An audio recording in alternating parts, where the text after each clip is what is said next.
Buenas tardes, soy la doctora Mari Carmen de la Torre y les voy a hablar sobre enfermedades bacterianas de transmisión sexual dentro del primer curso teórico-práctico de bacteriología médica de la Escuela Médico Naval.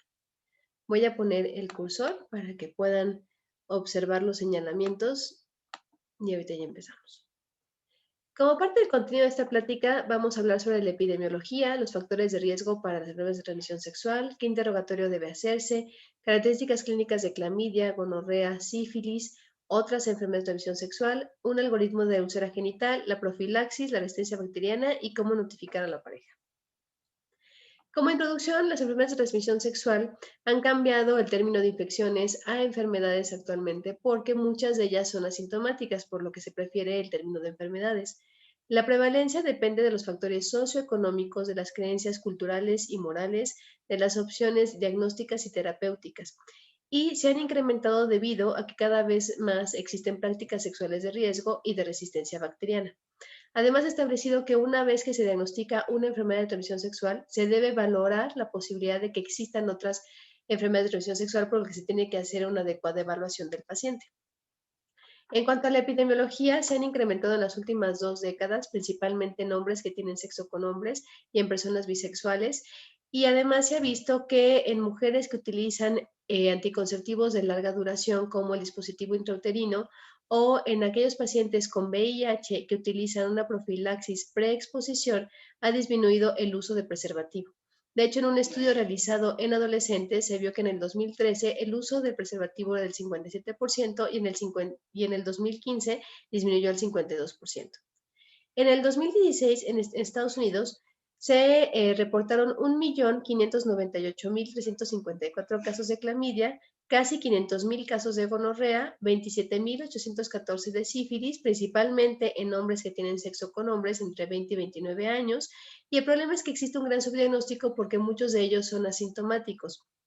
También un gran porcentaje se presenta en mujeres entre 15 y 24 años, se ha reportado hasta en un 46%.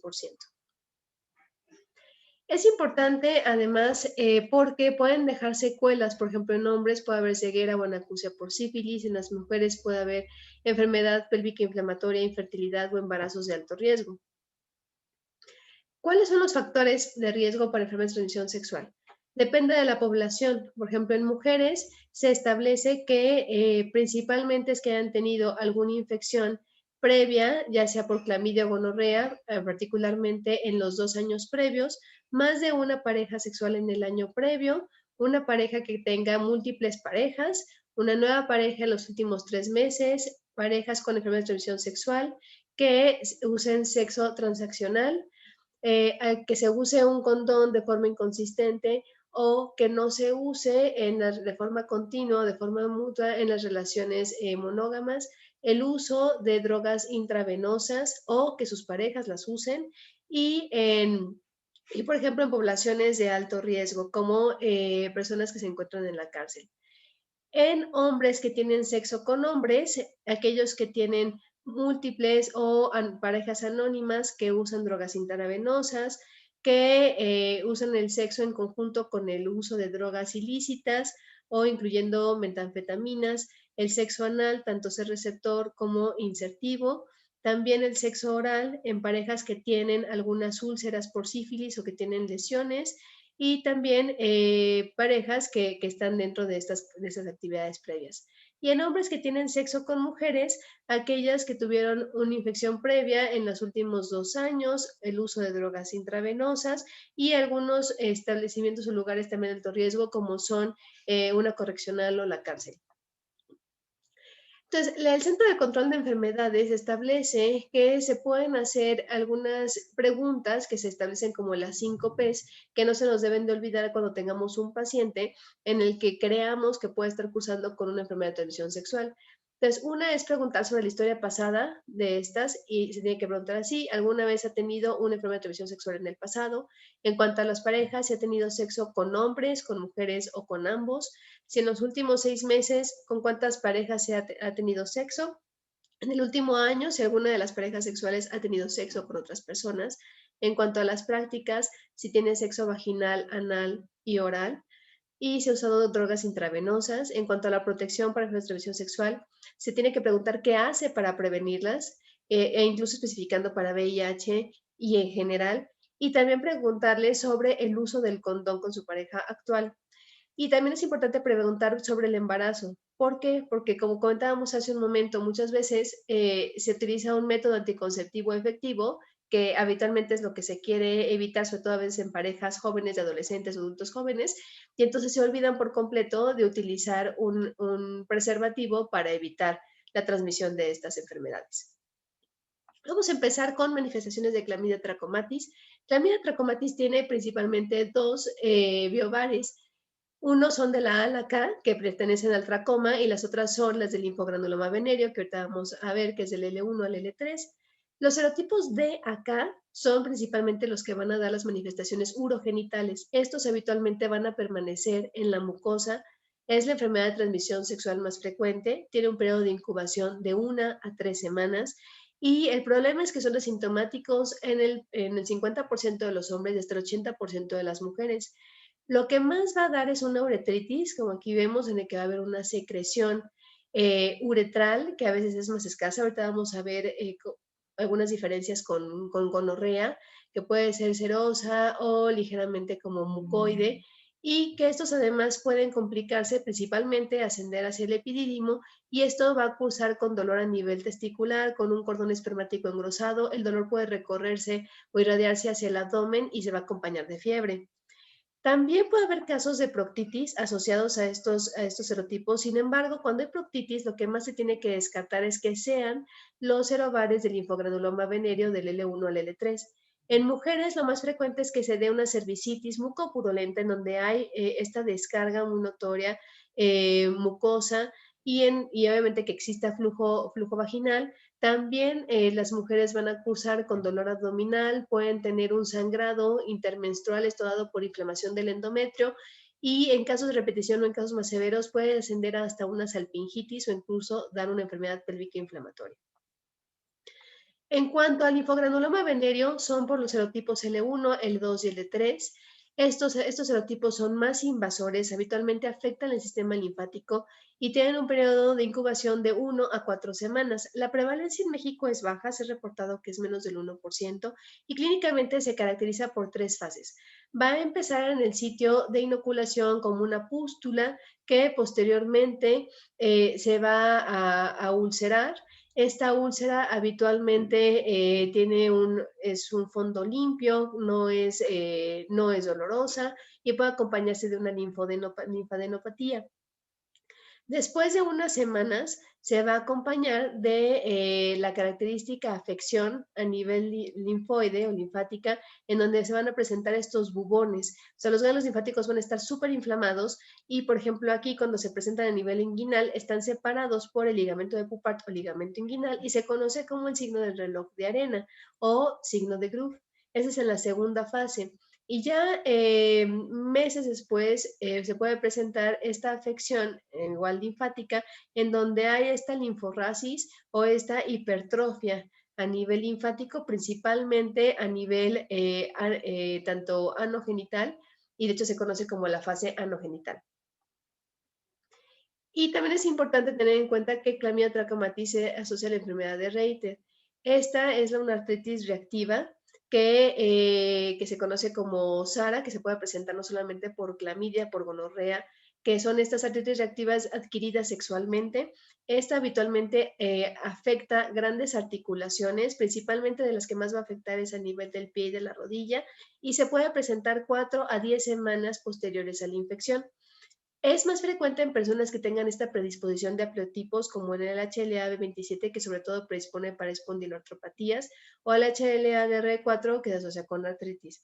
Entonces, la triada clásica es la presencia de artritis, que esto se llega a presentar hasta el 90% de los pacientes, uretritis y conjuntivitis, y en algunos casos del 15% con uveitis.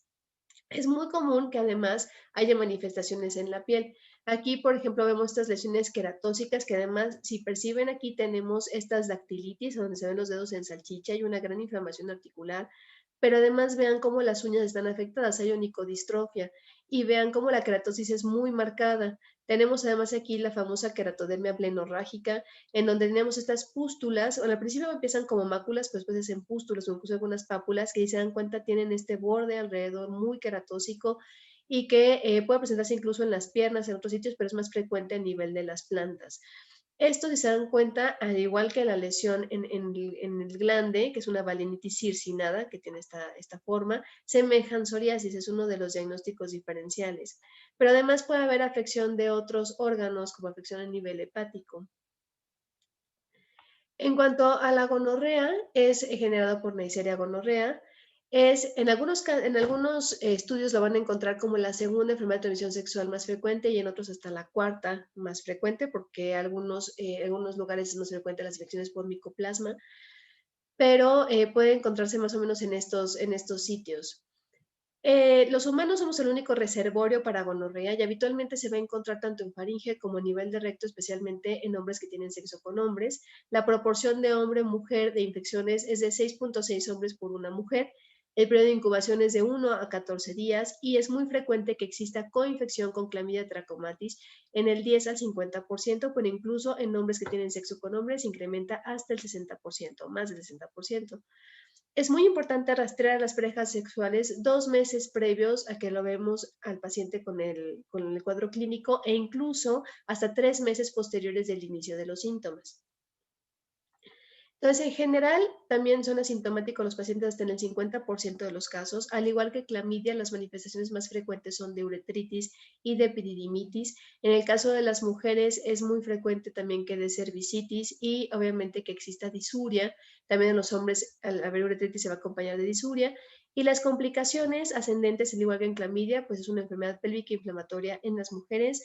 Y algunos casos, que es hasta el 3%, en mujeres principalmente, se puede asociar a enfermedad gonocócica diseminada, esto principalmente después de algún periodo como en un periodo menstrual. La enfermedad gonocócica diseminada se caracteriza por la triada de una fiebre ondulante, lesiones acrales de vasculitis, ya sean pápulas, pústulas o algunas petequias. Aquí vemos una pústula que está rodeada por un eritema rojo violáceo y aquí no se percibe muy bien, pero hay datos de que hay hemorragia, que hay necrosis y donde se ve esta coloración violácea o incluso a veces se puede ver hasta negruzca de la piel, y también se va a acompañar de una polartritis aguda dolorosa. En ocasiones estas poliartritis no siempre son de varias articulaciones, también se puede presentar en una sola articulación y entran también dentro de las ARAS, que son estas artritis reactivas asociadas o adquiridas sexualmente. Entonces, aquí les pongo qué hay que tener en cuenta en la uretritis, sobre todo en consideración de que gonorrea y clamidia es la manifestación más frecuente que dan, especialmente en hombres. Entonces, tenemos que fijarnos en cómo es la secreción uretral, si la cantidad es abundante o escasa. Habitualmente, por ejemplo, un paciente con gonorrea al principio puede ser escasa, pero en las próximas 24 horas esa secreción, que puede ser mucoide, en 24 horas se puede volver un poco más abundante, moderada abundante, y que sea de aspecto mucopurulento. En cambio, en clamidia es de menor cantidad. El aspecto puede ser transparente, principalmente en clamidia, pero es más frecuente que en gonorrea sea mucopurulenta o francamente purulenta. Aquí todos estos casos, estos 4 son de gonorrea y este es de clamidia. El color puede ser blanquecino, principalmente en clamidia, y en gonorrea es más frecuente ese aspecto purulento, por lo que puede ser de tonalidades amarillentas, incluso verdosas, o de aspecto marrón. Habitualmente en la uretritis gonocócica estas manifestaciones se presentan de 2 a 10 días después de la exposición, y las no gonocócicas, como es clamidia por micoplasma, habitualmente se presentan las manifestaciones 1 a 3 días, semanas posteriores. Esto es muy importante porque, como veíamos tanto en clamidia como en gonorrea, hay una gran cantidad de pacientes sintomáticos, y aunque ellos no tengan síntomas, habitualmente todas estas bacterias son muy virulentas y de todos modos van a transmitir. Entonces, pues después de la exposición se pueden presentar en base a estos días después de la exposición. Habitualmente la secreción se va a presentar entre 2 y 4 horas después de la última micción, sobre todo después de la primera orina de la mañana. Y de hecho, para recolectar la muestra se sugiere que sea entre este lapso, mínimo 2 horas, no que sea inmediatamente de orinar, porque la orina afecta la recolección de las bacterias.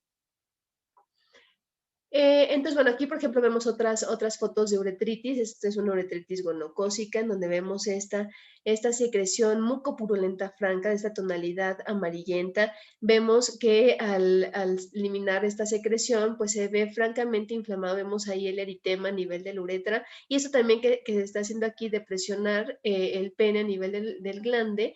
Esto también ayuda en casos de que no se vea la secreción, a veces también el presionar ayuda a que salga esta secreción.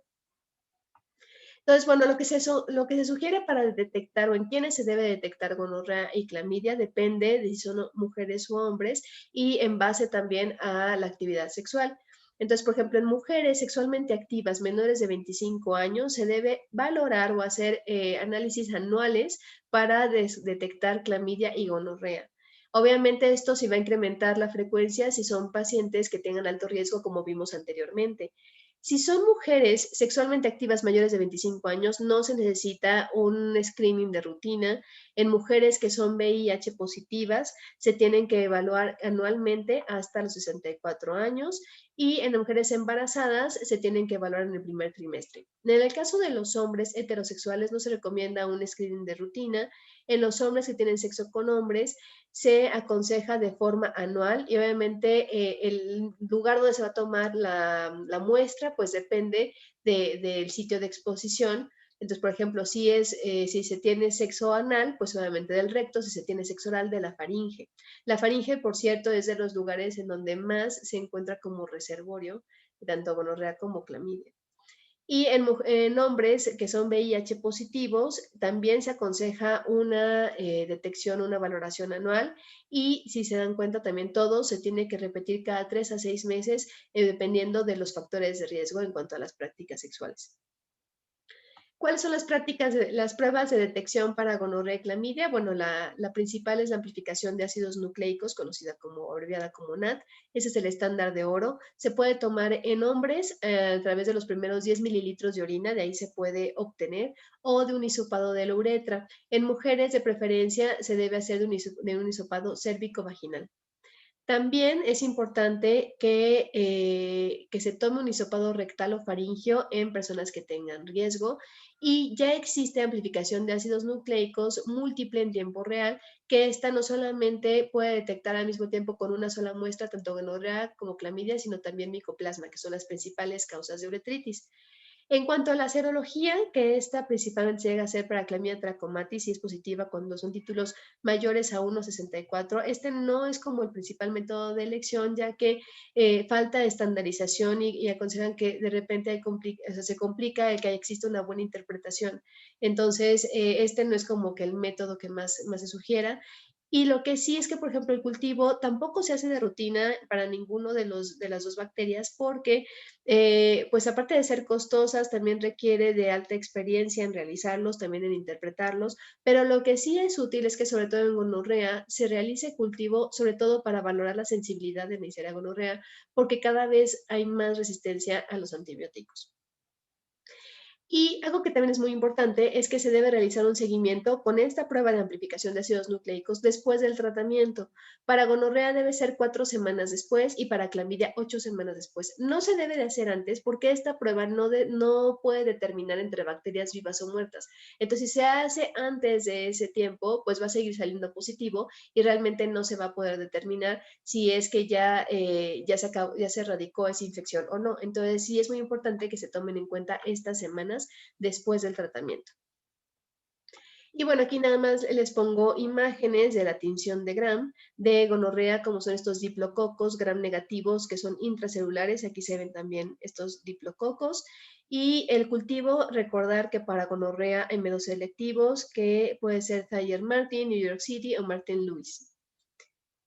En el caso de clamidia, es una tinción de Gram, en donde se ven estas vacuolas de inclusión, donde están los cuerpos de inclusión de la clamidia. Entonces, en general, como se cuenta, realmente el cultivo para clamidia no es un método que se haga de rutina. Principalmente son la amplificación de ácidos nucleicos.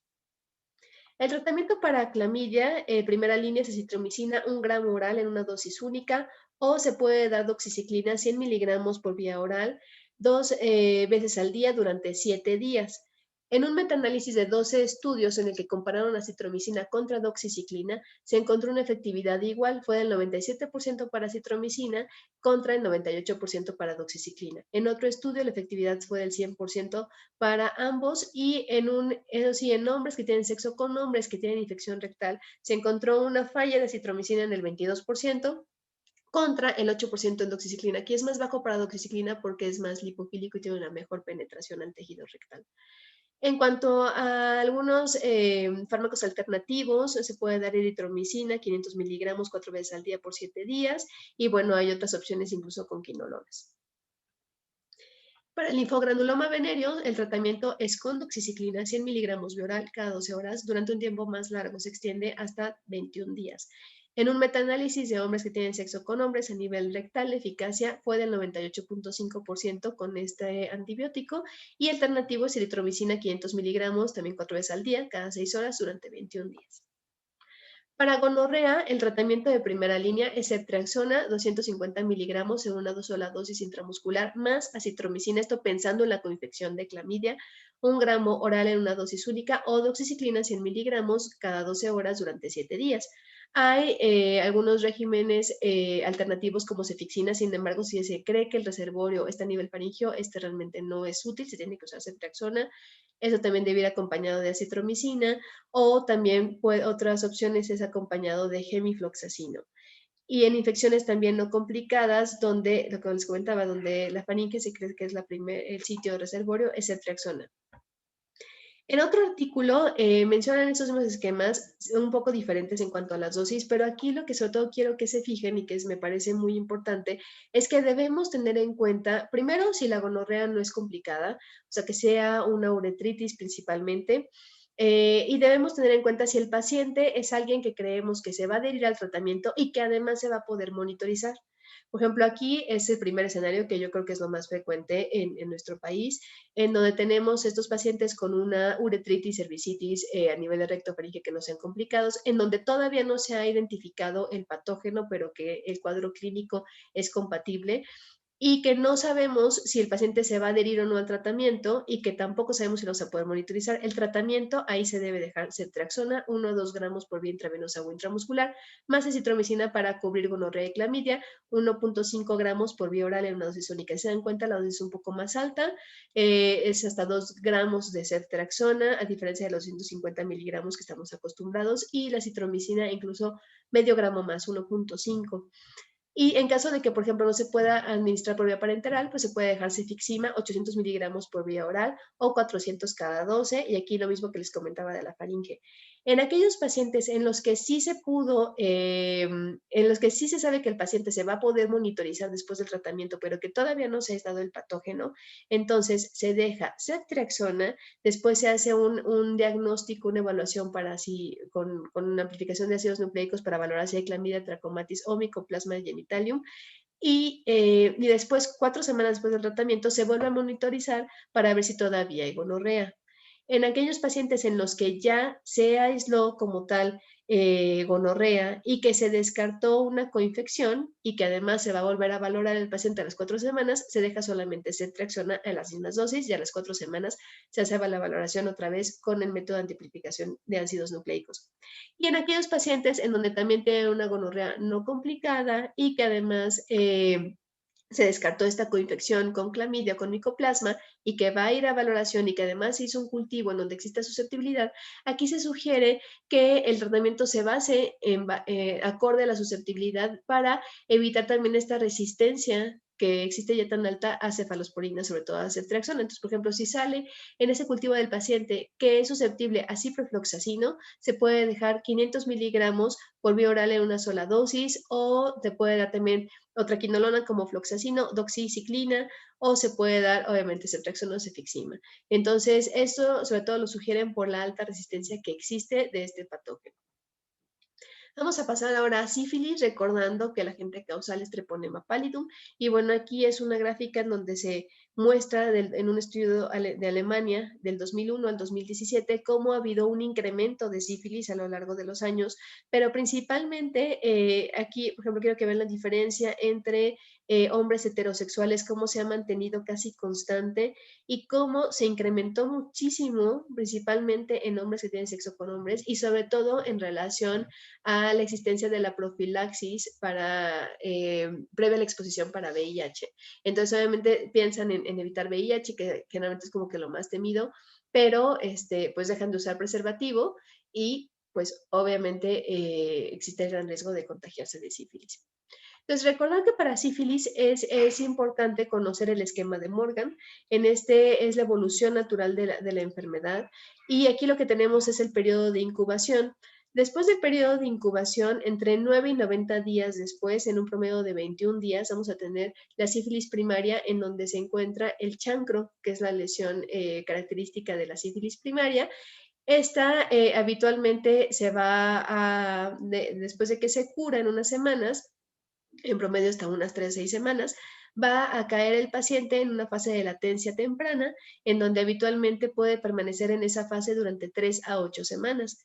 Posteriormente va a tener las lesiones de secundarismo sifilítico, que ahorita la vamos a ver, que estas habitualmente se presentan entre 3 y 12 semanas posteriores al chancro. Hay algunos pacientes, hasta en el 15%, que pueden cursar con el chancro y al mismo tiempo presentar las lesiones de sífilis secundaria y se conoce como primo secundarismo.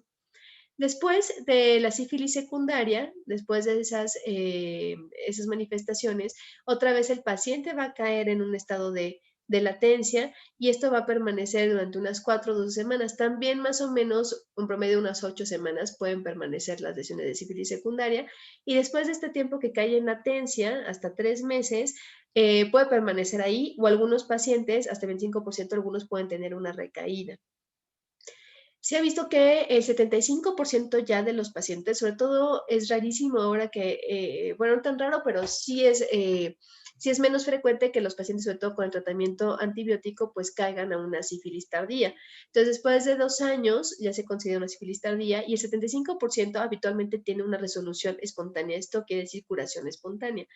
Hasta en algunos pacientes, el 25% restante, entre 3 y 10 años después de que tuvieron esa sífilis secundaria, van a permanecer en este estado de sífilis latente tardía y cada uno de los tercios pueden presentar ya sea manifestaciones de sífilis terciaria tardía benigna, cardiovascular o neurosífilis.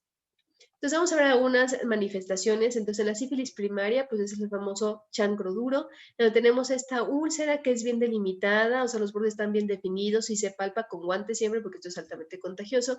Si se palpa, pues se va a palpar así más de consistencia dura, y si se dan cuenta, el fondo se ve limpio, no es friable, pues realmente no tiene una secreción purulenta, ni mucho menos, y esto habitualmente es no doloroso.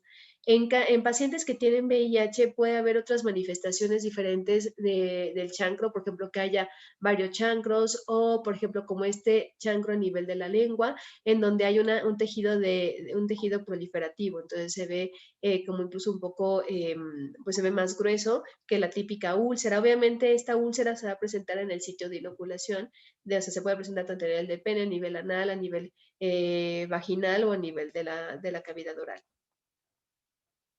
Y esta habitualmente remite en un periodo de 2 a 3 semanas. Posteriormente tenemos la sífilis secundaria, en donde vamos a tener las famosas sífilides, es decir, lesiones a distancia. Se le llama que la sífilis es la gran imitadora porque puede tener una gran cantidad de morfología de lesiones dermatológicas. Puede haber máculas, pápulas, pústulas, puede haber nódulos. Lo que no hay en los pacientes con sífilis secundaria son vesículas. Las vesículas y las ampollas sí se pueden presentar personalmente en la sífilis congénita, la sífilis neonatal. En el resto no se va a presentar. Entonces, por ejemplo, aquí tenemos la famosa rociola sifilítica, donde tenemos estas máculas eritematosas que tienen un tono rosa pálido, muy finitas, ¿sabes? Ahorita vamos a ver otras que son un poco más oscuras, y es muy importante que ahí siempre lo que se afecta son palmas y plantas. Cuando haya duda, hay que revisar palmas y plantas, y esto también no hay que tocarlo, porque no puede dar una sífilis del inocente que por tocar las lesiones se puedan contagiar, porque estas tienen una gran cantidad de bacterias y entonces es fácilmente transmisible. Aquí vemos que alrededor de esta maculita vemos un halo escamoso que se le conoce como collar de Biet. Aquí tenemos otra foto de una roceola sifilítica. Vean cómo se ve esta escama alrededor de las máculas. Aquí hay máculas y pápulas. Aquí también un secundarismo sifilítico con máculas y pápulas. Aquí la coloración es un poquito más violácea, pero bueno, puede ser así también clarito como vimos en la foto anterior.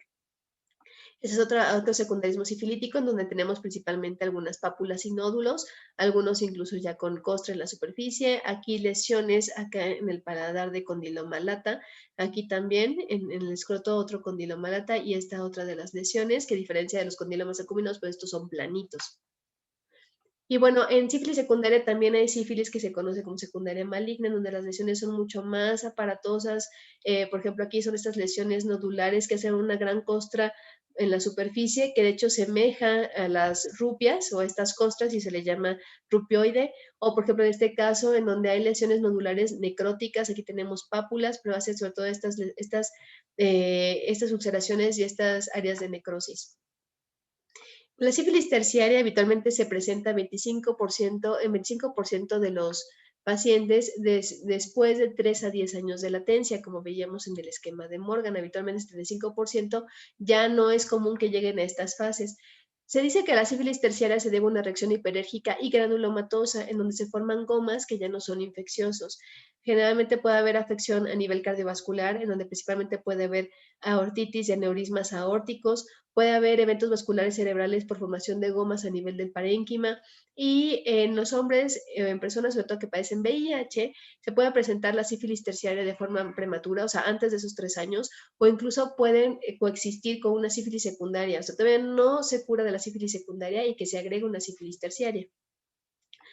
También en algunos se reporta la sífilis cuaternaria, que también se conoce como metasífilis. En esta metasífilis lo que se dice es que existe también esta respuesta hiperérgica, pero no solamente al treponema, sino a diferentes patógenos, y entonces va a generar una inflamación muy, muy marcada, sobre todo a nivel neurológico. Entonces, esto se presenta en el 15% de los pacientes no tratados, varias décadas después, no solamente hasta 10 años, puede ser 20, 30 años después, se van a dar manifestaciones neurológicas tardías y se va a caracterizar, una de las manifestaciones es el tabes dorsal, que tiene estas manifestaciones, un dolor agudo o lancinante, hiporreflexia, ataxia y las pupilas de Argyll Robertson, en donde la pupila no se contrae con la respuesta a la luz, o sea, el reflejo fotomotor está abolido, pero el reflejo de acomodación o de cuando acercamos un objeto, ese permanece. Entonces las pupilas se contraen ante la acomodación, pero no ante la luz. También hay otras manifestaciones neurológicas tardías que pueden ser diversas, como la paresia generalizada, pérdida de memoria, alteraciones en el lenguaje, cambios en la personalidad, puede haber ceguera, anacusia o síndromes meningios. Entonces, se dan cuenta, las manifestaciones neurológicas son muy diversas y esta es la que se le conoce como sífilis cuaternaria o metasífilis. O sea, esto más allá de la duración habitual de la sífilis terciaria. Y bueno, no vamos a hablar por el tiempo de la sífilis neonatal, pero sí recordar que en aquellos bebés con sífilis congénita tardía, pueden tener a largo plazo cuando sean adultos, pueden tener estigmas de la sífilis, como una de ellas es la tríada de Hutchinson, donde tenemos los dientes de destornillador, queratitis intersticial y disordera neurosensorial. Y bueno, la detección de sífilis en mujeres se debe hacer en mujeres embarazadas, como en la primera visita prenatal. En mujeres sexualmente activas no se recomienda de rutina y en mujeres que son VIH positivas se debe hacer de forma anual hasta los 64 años. Si se dan cuenta, es muy parecido a la detección que se tiene que hacer para gonorrea y para clamidia. En los hombres heterosexuales tampoco se aconseja de rutina. En los hombres que tienen sexo con hombres, se aconseja de forma anual o cada 3 meses si hay factores de riesgo. Y si son VIH positivos, también se recomienda de forma anual y la misma indicación. Las pruebas se tienen que hacer primero con una prueba no treponémica, ya sea el BDRL o el RPR, que estas pueden tener falsos negativos y falsos positivos con otras enfermedades, como enfermedades autoinmunes, porque es a través de las cardiolipinas, pero estas cuando son positivas se tienen que confirmar con una prueba treponémica. Entre estas se encuentra la de hemaglutinación de treponema pallidum y la de aglutinación de partículas. Hay otras pruebas, pero estas son de las que más se utilizan. Entonces, ya que salió positiva una no treponémica, se confirma con las treponémicas y Por ejemplo, en casos raros, sobre todo, por ejemplo, puede pasar en pacientes en las primeras 3 semanas que todavía no se elevan los anticuerpos y que tienen clínica compatible con sífilis, se puede hacer una microscopía de campo oscuro, que es el diagnóstico definitivo. Esto se obtiene de una biopsia de la lesión, en donde vamos a ver aquí pues la espiroqueta con las ondulaciones. Sin embargo, esto la verdad es que habitualmente pues no se utiliza. Casi todos los pacientes que tienen el cuadro clínico se les hace las pruebas y habitualmente son positivas. El tratamiento para sífilis primaria, secundaria o latente temprana, o sea, aquí se marca como menos de un año, no 2 años, es penicilina benzatínica, 2.4 millones unidades por vía intramuscular en una dosis única, como decimos, 1.2 millones en cada nalga y que el paciente se vaya ya tranquilo. Si es alérgico a la penicilina, habitualmente lo que se aconseja más es desensibilizar y si no, pues se puede utilizar doxiciclina 100 miligramos por vía oral cada 12 horas durante 14 días o tetraciclina 500 miligramos 4 veces al día durante 14 días. En la sífilis tardía, mayor de un año, o aquellos que no se sepa bien la duración, perdón, o que tengan una sífilis terciaria con líquido cefalorraquídeo normal, se da penicilina benzatínica, 2.4 millones unidades, pero aquí en lugar de una sola dosis se dan 3 dosis separadas cada dosis de una semana. Y si hay alergia a penicilina, también se puede utilizar doxiciclina o tetraciclina, pero la duración es el doble, 28 días. En mujeres embarazadas depende del estadio en el que se encuentren y en pacientes con VIH, bueno, no se requieren dosis adicionales. En el caso de la neurosífilis, se aconseja como primera elección penicilina G cristaloide porque tiene mejor penetración y a la barrera hematoencefálica, aquí se aconsejan 3 a 4 millones por vía intravenosa 6 veces al día, o hay diferentes dosis, se puede dejar 10 millones 3 veces al día, o 5 millones 5 veces al día, por lo menos 14 días, y hay otras opciones como ceftriaxona o también como doxiciclina, que sería la de última elección. Y aquí el tratamiento pues sería más largo, hasta 28 días. Otra cosa importante, antes de pasar a micoplasma para sífilis, es que las pruebas treponémicas van a permanecer positivas todo el tiempo. Entonces, esas van a estar así. Para poder saber la respuesta al tratamiento, se tienen que pedir las pruebas no treponémicas como el BDRL o RPR. Estas habitualmente tienen que haber disminuido para ver buena respuesta al tratamiento 2 diluciones, que es lo que se conoce como el factor 4, o sea, que haya bajado 4 veces el título que tenía. Si esto vuelve a subir, puede ser que se trate de una reinfección. Entonces, por ejemplo, y otra cosa importante es que en pacientes que tienen VIH a veces pueden salir negativas, que es el fenómeno de Pozzona, entonces se pide distintas diluciones porque se hacen aglutinaciones, entonces se piden varias diluciones y con eso también se puede diagnosticar.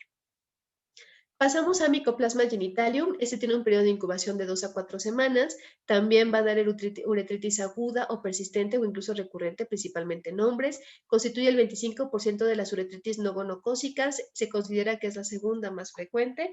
En mujeres va a dar cervicitis mucopurulenta y puede dar hasta en un 10% de enfermedad pélvica inflamatoria. Más del 50% de las personas son asintomáticas y en general va a dar una secreción moderada y se va a acompañar de disuria.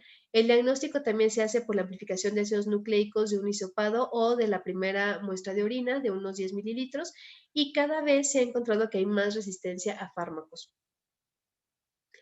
El tratamiento para esta bacteria es acitromicina 500 miligramos por vía oral en el día 1 y después se dan 250 miligramos por vía oral en los días 2 a 5. O sea, son 6 días de tratamiento con acitromicina o doxiciclina 100 miligramos cada 12 horas por 7 días. En caso de resistencia a acitromicina se aconseja moxifloxacino 400 miligramos por vía oral 7 a 10 días y en caso de resistencia a moxifloxacino pristinamicina 1 gramo por vía oral 4 veces al día por 10 días. En el caso de estas uretritis no gonocócicas, o sea que todavía no se sabe si es micoplasma o no, pero que se descartó gonorrea y también que se descartó clamidia, se puede dar el mismo esquema que veíamos al inicio, nada más que la diferencia es que pues todavía, o sea, en aquellos que ya se descartó, entonces la siguiente posibilidad pues sería micoplasma genitalium, entonces se puede dar. En cuanto al chancroide, es ocasionado por Haemophilus ducreyi, es endémica de África y de algunas regiones del Caribe, tiene un periodo de incubación de 3 a 7 días y aquí se caracteriza por una pápula que posteriormente en unos 2 o 3 días puede evolucionar a una pústula. Estas habitualmente son asintomáticas, pero después va a evolucionar un chancro blando que sí es doloroso. Este chancro se va a acompañar de un exudado purulento que puede ser gris, amarillento y que habitualmente al estar tan vascularizado es muy friable y sangra con facilidad. En el 50% de los pacientes pueden tener múltiples chancros. Aquí lo más frecuente que vamos a ver en la imagen es que se dé la famosa imagen en beso o en espejo por autoinoculación y también se va a acompañar de una linfadenopatía unilateral dolorosa. El diagnóstico principalmente debe estar basado en la clínica. Entonces aquí vemos este chancroide, está este chancro que se dan cuenta se ve sucio, no se ve limpio como el que veíamos en sífilis. Este es blando, los bordes no, a veces no están tan bien delimitados como se ve aquí, son como indefinidos. Aquí, si se dan cuenta, también se ve rojo, se ve muy vascularizado, al igual que esta zona. Esto sangra con facilidad y se ve sucio. Aquí tenemos la famosa imagen en espejo o en beso, en donde obviamente como estaban los labios juntos, pues se separa y se autoinocula. Aquí también vemos estas dos úlceras y bueno, aquí a nivel de la uretra. Y bueno, esto se acompaña también de linfadenopatías que a lo largo también pueden ulcerarse, que también eso puede pasar en el linfogranuloma venéreo, también se pueden fistulizar hacia el exterior. Y estos también son dolorosos. Y aquí vemos en una tinción de Gram en cómo se ven las bacterias en forma de cardumen, que esto es algo característico de Haemophilus ducreyi. El tratamiento de primera línea se fracciona a 250 miligramos en dosis única o acitromicina 1 gramo por dosis única. De segunda línea, ciprofloxacino 500 miligramos cada 12 horas por 3 días o eritromicina 500 miligramos cada 6 a 8 horas durante 7 días. En cuanto a la donovanosis, que es más rara, esta es la enfermedad del granuloma inguinal causado por Klebsiella granulomatis. Tiene un periodo de incubación más largo, es el más largo de todos, de 1 a 6 meses, y se han reportado 4 tipos de lesiones, tanto úlcero-granulomatosas, que son las más frecuentes, hipertróficas, necróticas o la esclerótica o cicatricial. Aquí tenemos imágenes de las úlcero-necróticas, donde tenemos esta úlcera que pueden tener aspecto de terciopelo. Aquí tenemos también otras úlceras, que estas habitualmente no son dolorosas y lo que sí es que muchas veces pueden ser proliferativas.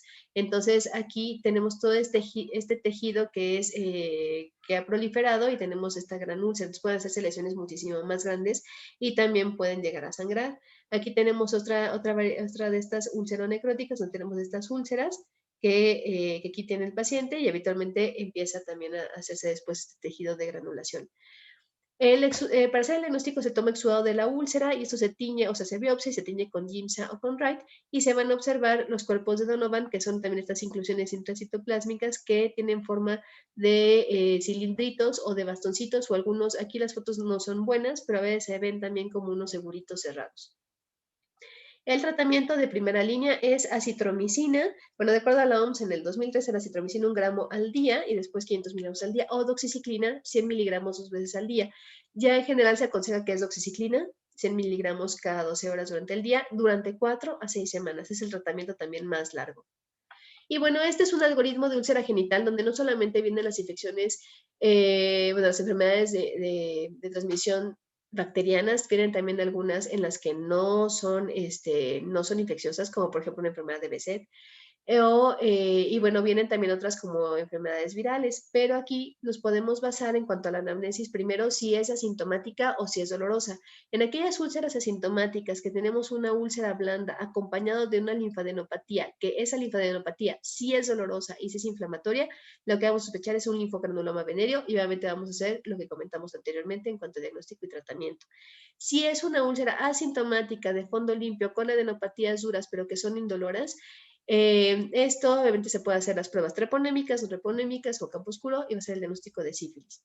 Cuando la úlcera, por el contrario, es muy dolorosa, obviamente los principales diagnósticos diferenciales pues es herpes, pero otro, como vimos ahorita, estas úlceras que son profundas de borde irregular de fondo sucio con adenopatías inflamatorias supurativas, pues vamos a hacer el diagnóstico de chancroide en donde se va a tratar de detectar Haemophilus ducreyi.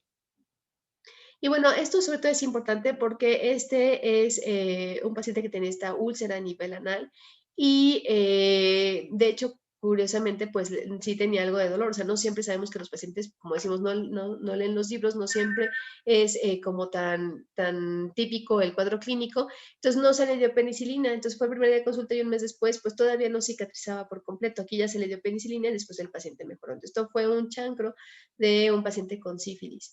Entonces, a veces pueden parecer otras lesiones y si vemos que en la evolución no responde como quisiéramos, pues hay que volver a valorar de qué se trata.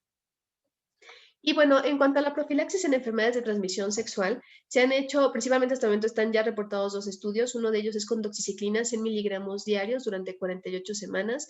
Y esto lo que se ha visto es que disminuye en un 73% para sífilis, gonorrea y clamidia.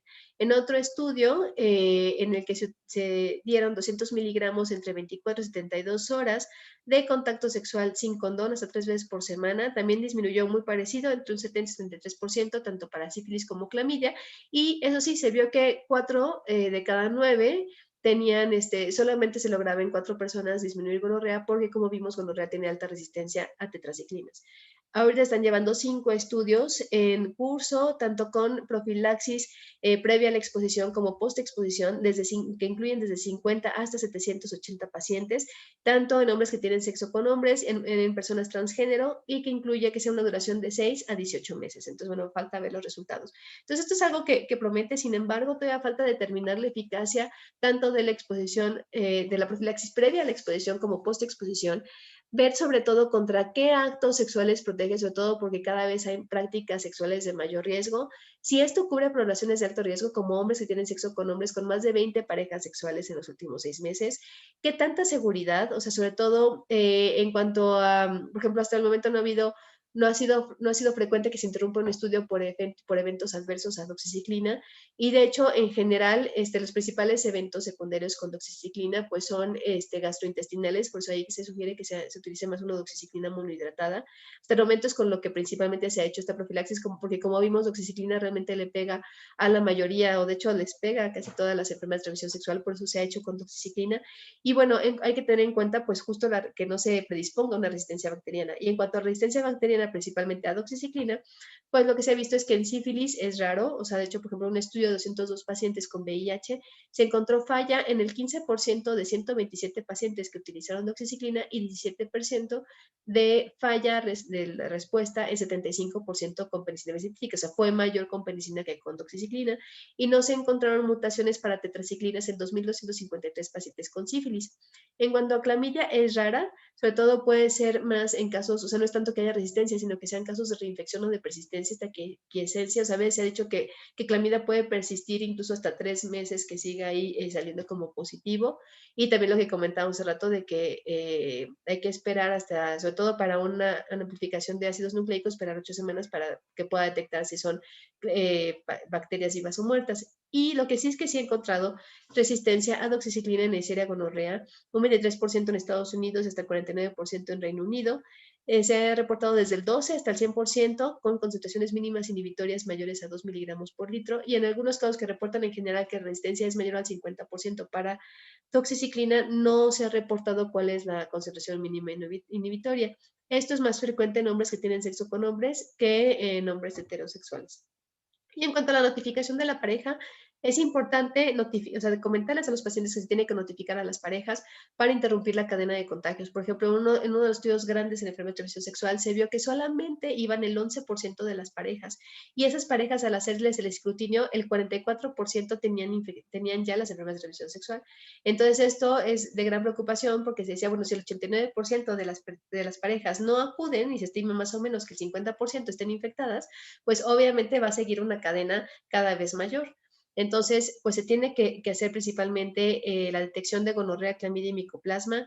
En sintomáticos se debe examinar a las parejas en las últimas 8 semanas, y acordemos que era hasta 3 meses después, pero sobre todo, por ejemplo, llega el paciente, hay que ver, o sea, que interrogarle, o que él se acuerde de las parejas que tuvo en los 2 meses previos, y obviamente de ahí en adelante que tenga precaución con las siguientes parejas hasta 3 meses después.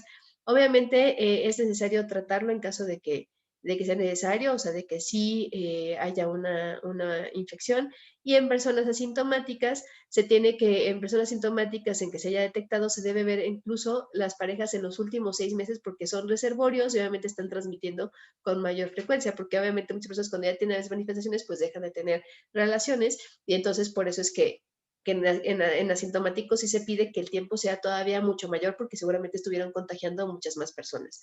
Entonces, por ejemplo, en aquellos contactos heterosexuales en donde la pareja no puede acudir a la consulta médica y que, por ejemplo, el paciente es el que le va a llevar a su pareja el tratamiento, pues se aconseja dar acitromicina para cubrir clamidia, 1 gramo en una dosis única, o cefixima para que sea por vía oral, 400 miligramos en dosis únicas, y obviamente, pues también aquí, pues siempre acompañar, acuérdense de la coinfección con acitromicina en dosis única.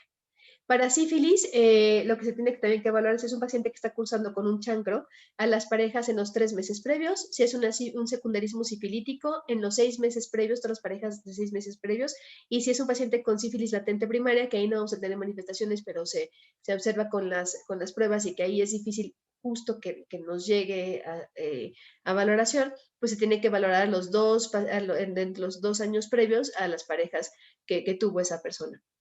Y bueno, ya para finalizar, hay que recordar, estos considero que son de los principales puntos, cuando tenemos un paciente con uretritis, pensar que puede ser tanto clamidia o gonorrea o incluso micoplasma.